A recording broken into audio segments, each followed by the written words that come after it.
Okay, abusunya ba makwa abasonko so edeba Ghana Politics Avenue so. Abusunya yembonra eye yensem.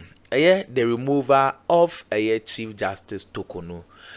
Ene waba bonten ede ensem bi ababetuja na ensem ode ababetuja no abusunya. Ono ankasa ene kasa no matter noinsa obeye bia no. The law is the law. Ene de mami ababonten a chese ode ensem bebre ababetuja ne ensem a ode ababetuja no. Ose Council of State omo a chese oko na chese omo aye investigations ankofo no intimidate no.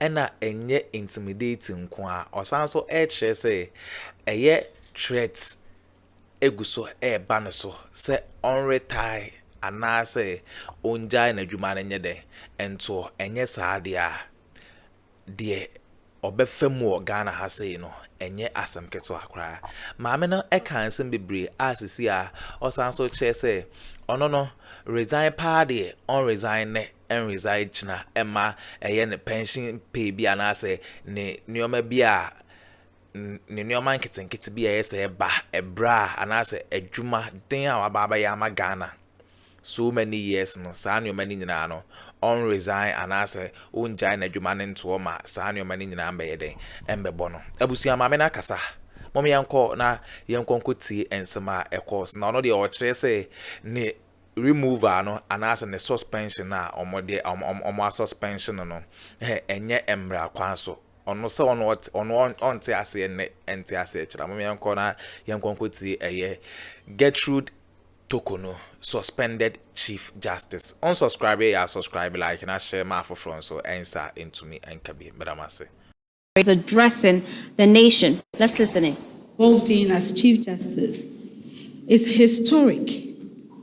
In all of Ghana's 68-year history as an independent republic, there has never been a hearing for the removal of the Chief Justice. One would therefore have hoped that if such a process becomes necessary, it would provide good guidance and precedent for nation building.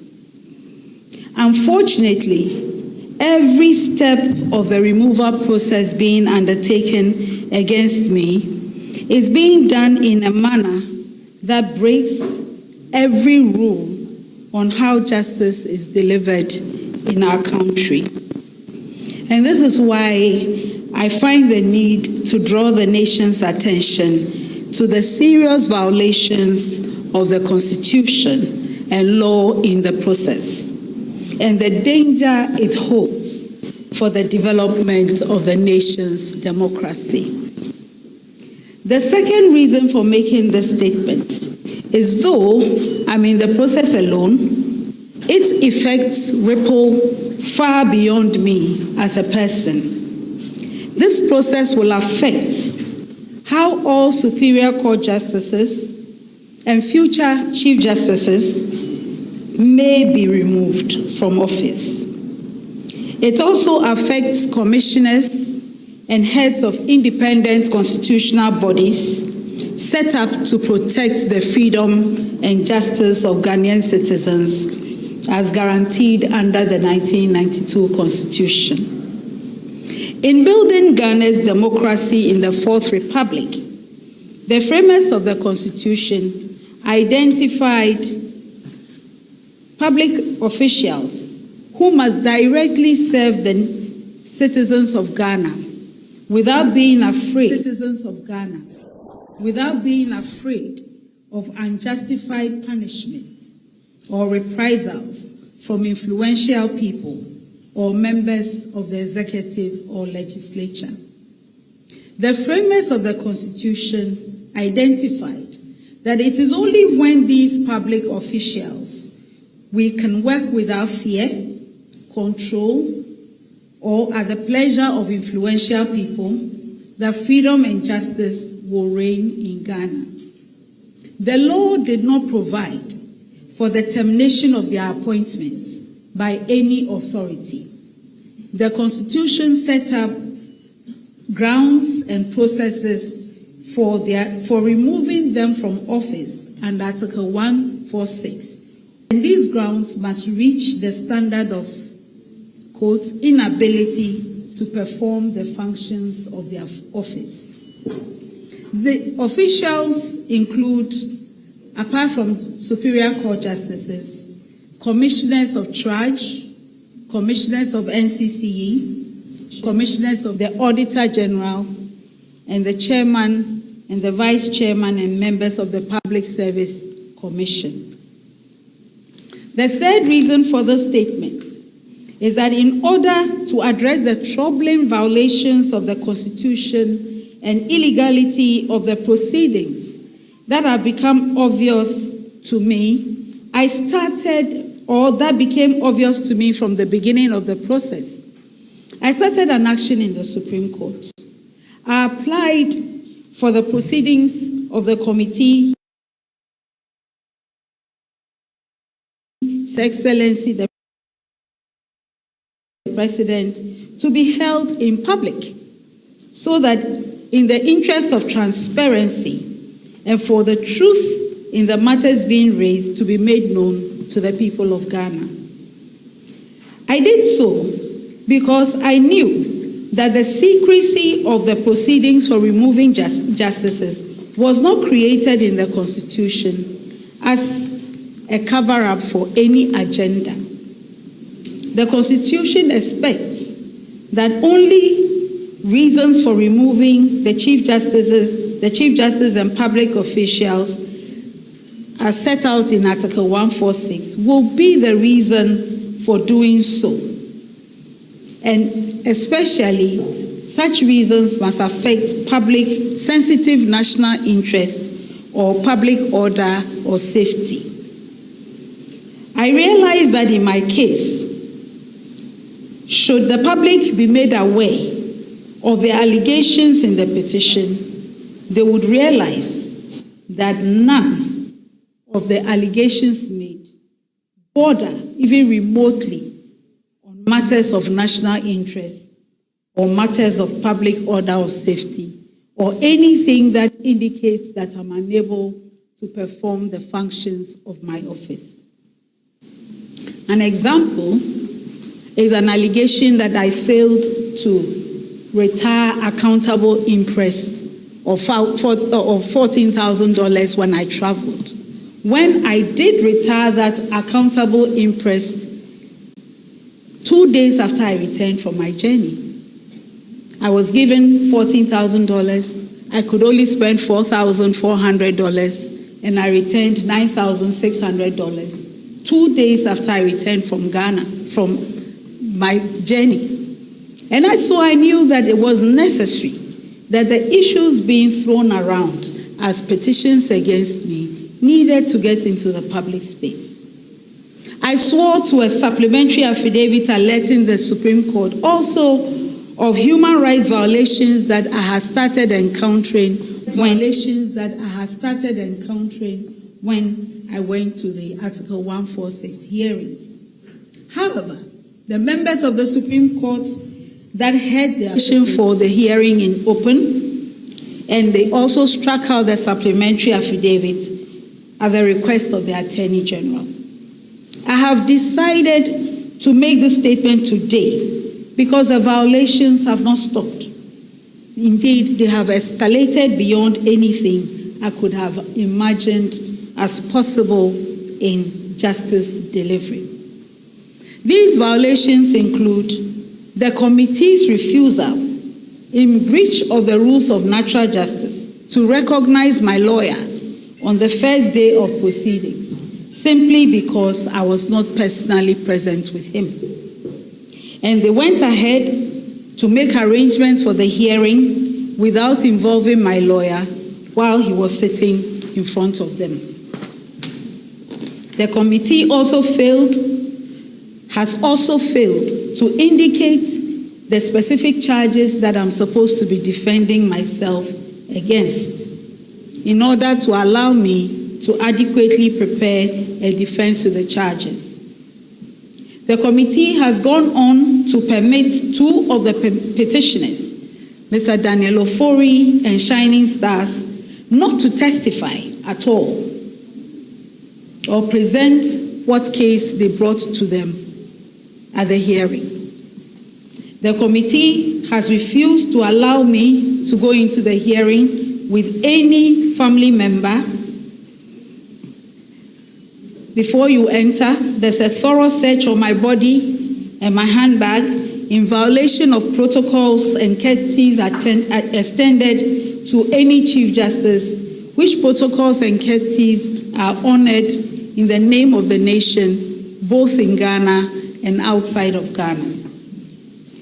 And then the work of the committee is being conducted in a cordoned high security zone on Castle Drive, Osu, when all Article 146 proceedings since 1993 have been held in facilities of the judicial service. It is hard not to reach the conclusion that the choice of venue against the backdrop of secrecy of proceedings is intended to intimidate me and to prevent any citizen of Ghana from knowing how the proceedings are being conducted. The Addo Lodge facility that the hearings are being conducted in featured very prominently in the planning of the murder of judges on June 30th, 1981. And this can be read about in the special investigative report on that terrible event in our nation's history. It will be recalled that there was a Major Samakwa, a military officer who was killed with the 3 High Court justices, who was a director of human resource of GIHOC. He was my uncle and my guardian when I entered the University of Ghana in September 1980. I was also living with him at the time he was abducted and murdered. Was the Addo Lodge chosen for my inquiry to make me feel insecure? I think so. And I continue to hold the view that there's no reason why a judicial hearing is being conducted behind the high walls of Addo Lodge. At this Article 146 hearing, no rules provided by law to regulate the fairness of hearings and trials in this country are being followed. As we all know, when a citizen is summoned before a court or any administrative or disciplinary committee, it is the duty of the committee or court to give the citizen a copy of the complaint that they are presiding over. You cannot be summoned without a writ, a petition, or a complaint. It is also the duty of that committee or court or tribunal to give copies of all documents that have been filed with them before the hearing is started. How does anyone defend themselves without a copy of the complaint that they have been summoned to come and answer to? This Article 146 committee has refused to give me copies of the petitions that His Excellency the President gave to them. They refused to give me a copy of the prima facie determination that His Excellency the President is supposed to have given to them. They claim that they know that the President sent me copies on 27th March of the petition on 27th March 2025. And so they do not need to show me what the President gave to them. They also claim to have copies of the responses that I gave to the President, but they will not provide the petitioners with copies of my responses. The difficulty with this is, because they are the independent body charged with the duty to conduct the hearing,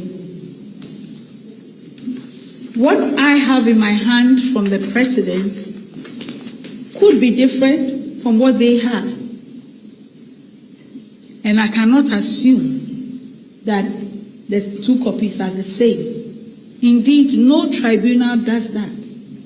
No tribunal will tell you that before you came here, we know that your landlord wrote to you, so we are looking into what your landlord wrote to you about, and so that is what we will be inquiring into. They will give you what the charges are that they are supposed to be inquiring into. Second, the petition itself has not been admitted into evidence and subjected to cross-examination by me or my lawyers.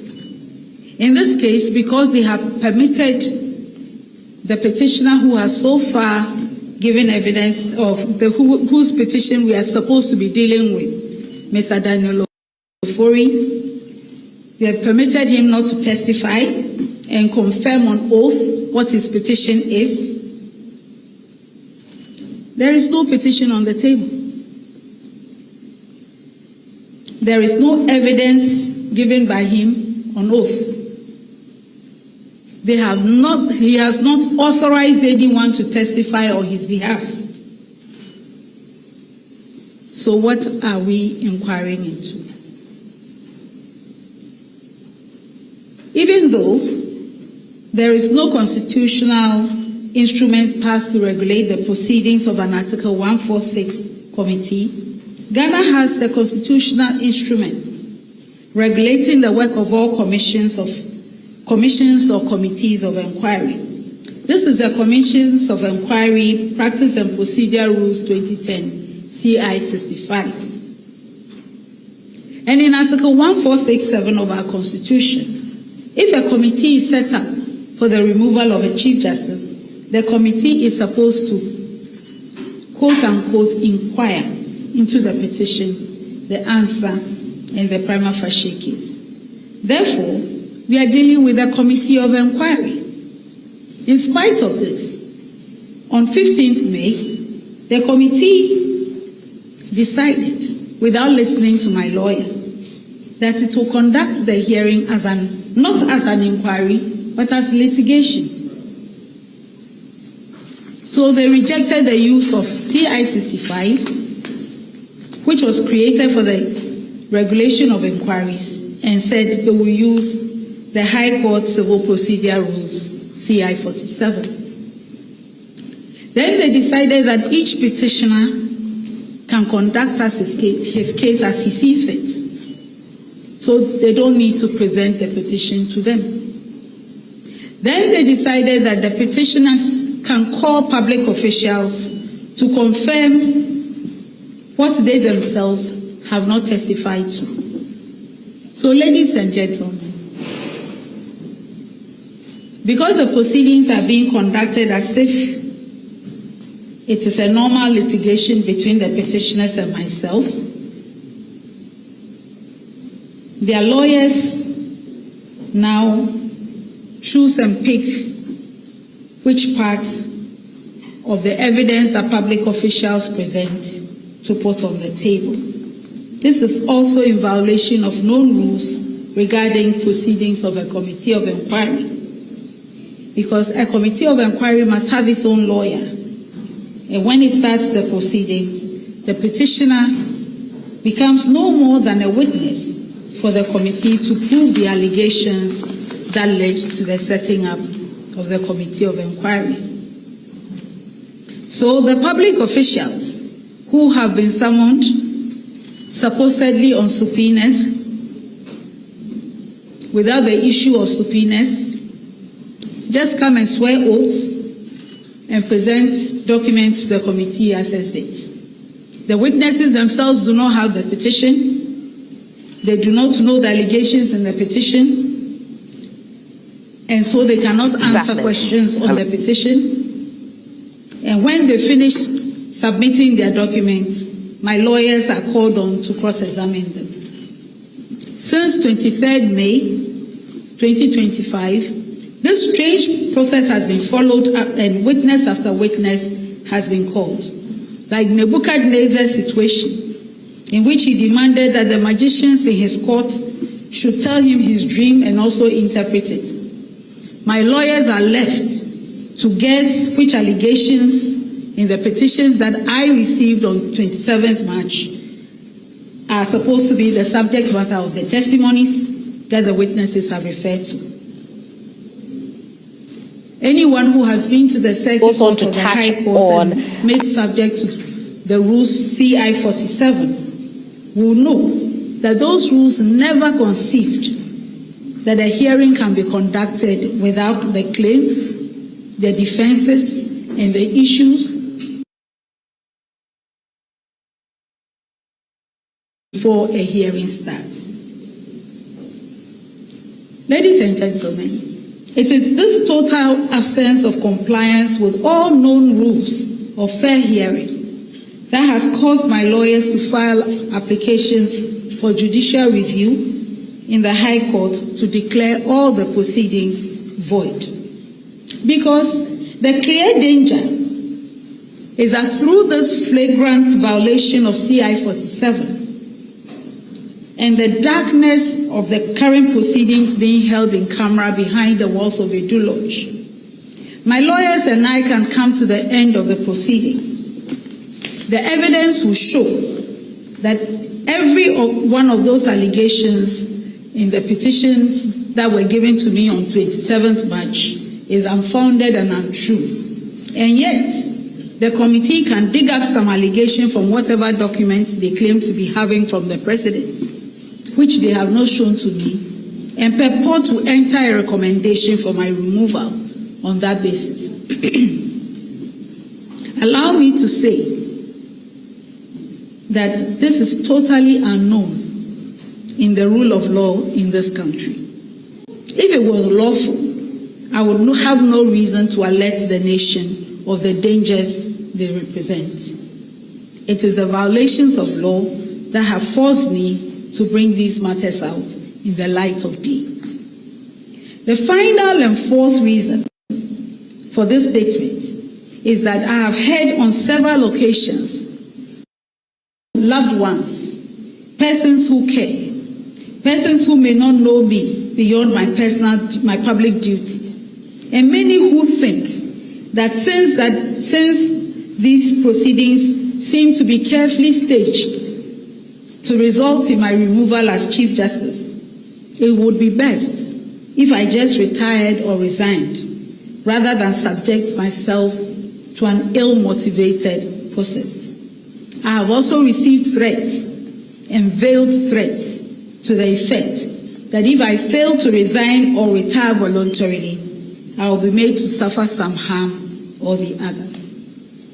I've also heard commentaries in the media about how this process was born out of a stated political agenda to remove me and control the judiciary, and that it is a political effort that can only result in an outcome that was decided long before it started.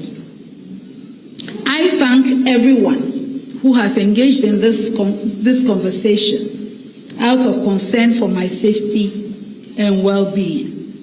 Let me assure everybody that I am not seeking to cling to a title or a position. However, as a lawyer of 38 years standing, a judge of 21 years standing, and Chief Justice who has served the rule of law all my working life, in fact since I was 25, it is my onerous duty and obligation to speak up concerning anything that is extremely wrong with the administration of justice in this country. This is what I do every day.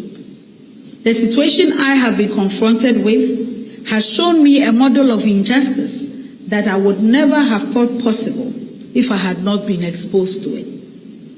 This is why, despite great personal discomfort, I have decided to marshal every effort in law and leadership to answer to this situation. Again, resigning or retiring while Article 146 proceedings are being conducted to remove a judge is not an option any judge or public official can even have. There is a decided case on the matter by the Supreme Court. The suit number is J6/02 2/2019. Again, no one has the authority to walk away from proceedings started by the state. Judgment can be entered against you because you fail to defend yourself. And a judge who resigns or retires will still lose all entitlements that they have worked for because they failed to defend the claims and resigned or retired while the proceedings were still going on. Therefore, if false claims are made against a judge or commissioner or other public office holder subject to Article 146 proceedings, just to achieve a political agenda, the solution cannot be to resign or voluntarily retire out of frustration, pressure, or fear. You would only subject yourself to two cruelties: a judgment based on false claims and loss of everything you have worked for. It may well be that the efforts being made are intended to frustrate me so that I resign, so that the architects of the scheme can go back into the media and say that the wild and unfounded allegations were not defended because they were true and I had no defense to them. As Chief Justice of the nation, who has been given the privilege and obligation to lead administration of justice, I should not turn tail and run when I know the implications of not defending false and unwarranted charges.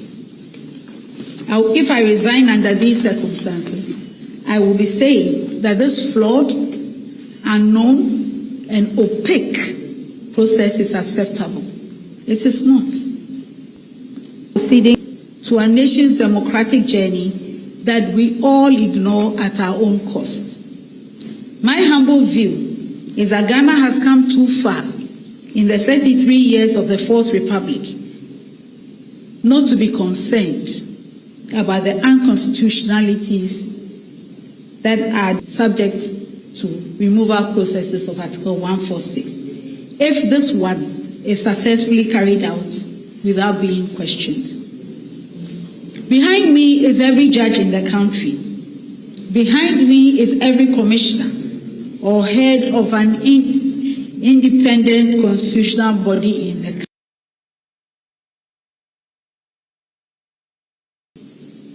It must be understood that I sounded the warning and the nation took the decision to be passive about it.